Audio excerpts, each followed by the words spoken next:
Today I want to talk about how we are all connected to something so much greater than ourselves. You know, back in the city when I was living in Austin, Texas for the last decade, I realized that I started to get disconnected from what's bigger and what's greater out there and what I'm actually connected to. One of the main reasons I feel is because we live on this beautiful marble that we call Earth that's spinning and it's living and it's breathing and it has oceans and it has the lungs, which is its trees, and it has kidney systems, which is a lot like the river systems, and it's literally a living, breathing mother that everything that we eat, drink, think comes from. It comes from this Earth. And one day when you and I pass away, we will go back to this Earth. And it's really a beautiful thing. And we're actually really connected to something so much greater. And with the lights and all of the attractions and all of the things to do back home in the city, what ends up happening is I felt really disconnected. And I came out here to this beautiful food farm at the top of a mountain out here in Costa Rica, next to the volcano. And I just looked up at the stars and I was like, I had totally forgotten how incredibly big this universe is and how incredibly big that I am and how incredibly small that I am at the same time. And what was a blessing for me to connect with those stars is that there's just trillions and trillions of them. Scientists say that there's somewhere between anywhere 5 to 10 times the amount of stars in the sky than there is actual grains of sand on our Earth. That's 5 to 10 times the amount of sand on our planet. Imagine that. Now, you look at the closest star to our planet, and that star is our sun. That's 94 million miles away from our planet. And our second closest star to our Earth is Alpha Centauri. That's 2.2 or 2.4 light years away from this Earth. And what's fantastic about that is only our first closest star and our second closest star.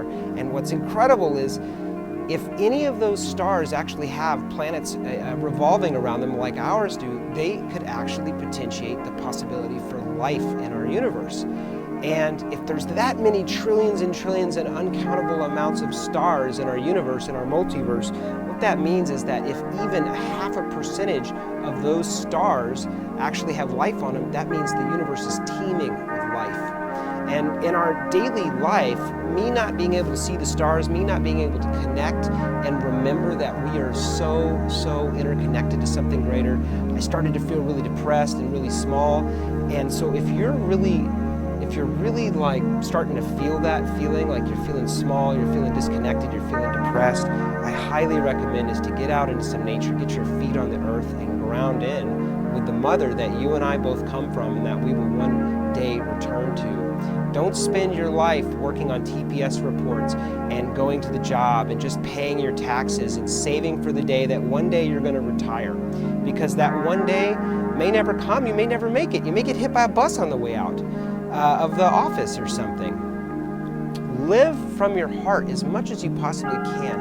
I think in the Western world, it's a beautiful thing that we have such a blessing and such an ability to create such wealth, but at the same time, really remember that it's not about that stuff because you can never take your castles and your empire with you. You know, it's about balance and it's about finding your balance in your life for where you're happy. So if you're not happy, you're out of balance, short and sweet. And after working with over 40,000 patients in the last decade, I can tell you that most of what's happening in society, and one of the main reasons I took off from Austin for a little while and to travel the world is because I'm realizing I could never fix all of these things because this is a cancer of society. This is a sickness.